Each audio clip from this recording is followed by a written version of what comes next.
Assalamualaikum warahmatullahi wabarakatuh. Hi everyone. In today's English writing lesson, we will learn about active voice versus passive voice. So for the first step, we need to know what is the voice. Voice refers to the who or what that is doing the verb's actions in a sentence. Voice mengacu pada siapa atau apa yang melakukan tindakan dari kata kerja dalam sebuah kalimat. Active voice means the subject is doing the actions. Active voice berarti ketika subjeknya melakukan tindakan dari aksi. Kemudian untuk yang passive voice means the subject receiving the actions. Sedangkan passive voice berarti ketika subjeknya menerima aksi. Jadi dengan kata lain, passive voice berfokus pada kalimat, bukan pada siapa yang melakukan tindakan, melainkan pada tindakan itu sendiri atau objek yang ditindaklanjuti. Karena sebelumnya anak-anak kita sudah membahas tentang active voice, maka sekarang kita membahas tentang passive voice.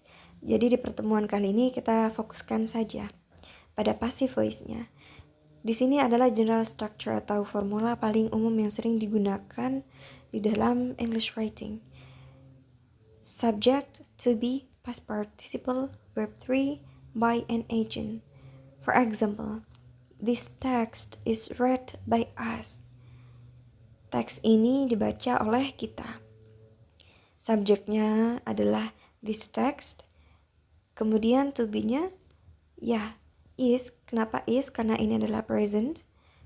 Kemudian kita punya past participle verb 3 dari read, maka ini menjadi read. Dan kita menambah by.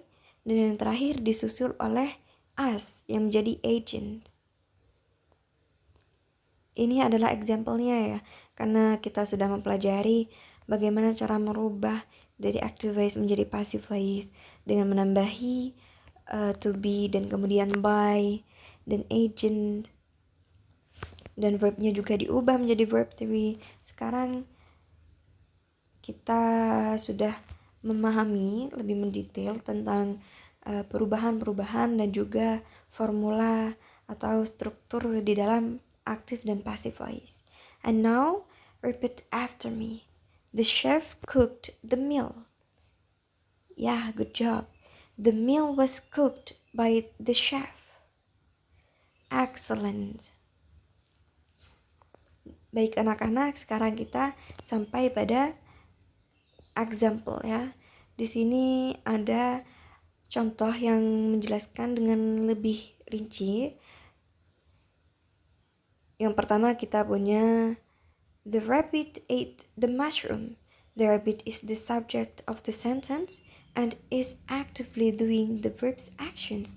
So the rabbit is active subject.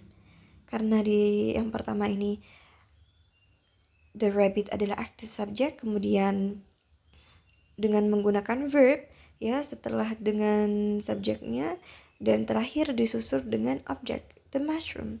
Dan ini menjelaskan bahwa contoh pertama merupakan active voice. Dan yang kedua kita punya the mushroom was eaten by the rabbit. The mushroom is the subject of the sentence, but the mushroom is not doing the verb's action. So the mushroom is the passive subject. Karena ini adalah passive subject dan kemudian setelah subjeknya ada to be yang berbentuk past, dan verbnya eaten adalah verb 3 dari ate, dan by kemudian disusul dengan agent the rabbit, maka contoh yang kedua adalah passive voice. So to figure out whether a sentence is active or passive voice, look at the subject. Is the subject performing the actions active or receiving the actions passive? Jadi untuk mengetahui apakah kalimat itu merupakan active voice atau passive voice, dilihat dari subjeknya. Apakah subjeknya itu menunjukkan aksi atau malah menerima aksinya?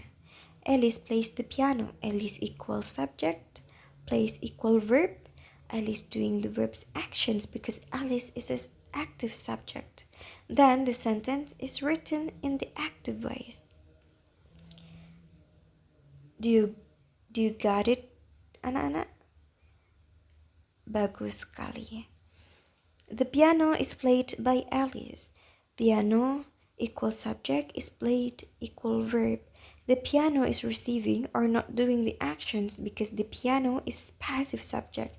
Then the sentence is written in the passive voice. So guys, here are tips to help you rewrite passive voice into active voice.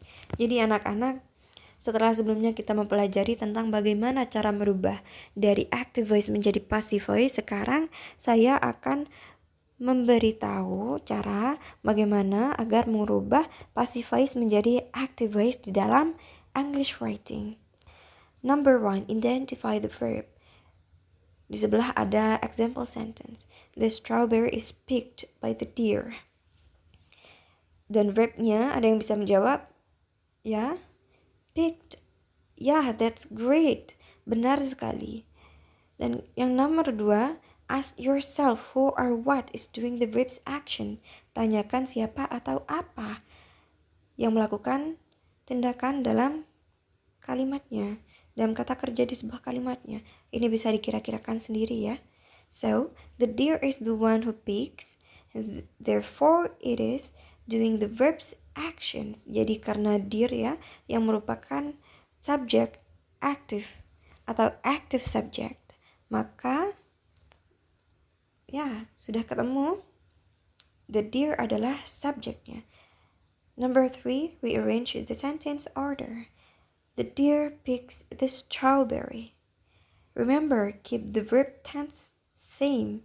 Diingat ya, tetap jaga agar tensesnya sama ketika active voice dan passive voice. And now we come to the last page. Sekarang kita mencoba untuk membaca bersama. Anak-anak fokus pada teksnya. Mari kita baca bersama isi dari teksnya.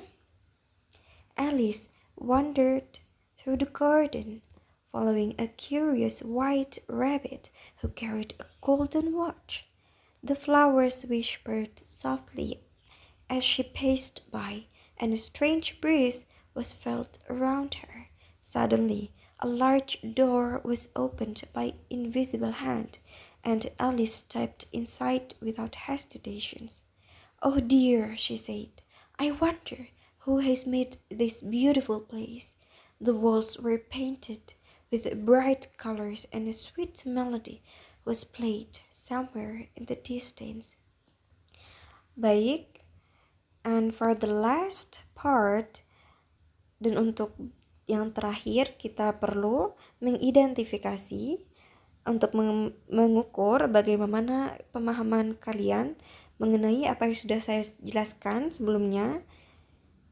Jadi untuk bab kali ini, jika ada yang bisa menjawab pertanyaan dari saya, angkat tangan.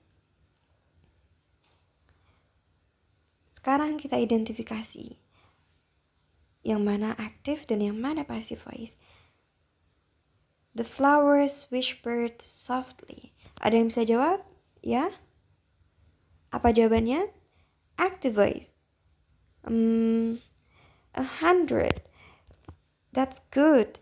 Jadi jawabannya benar ya. The flowers whispered softly adalah active voice. Karena di dalam subjek ini the flowers dan kemudian disusul dengan verb whispered. Ya, dan kemudian objeknya.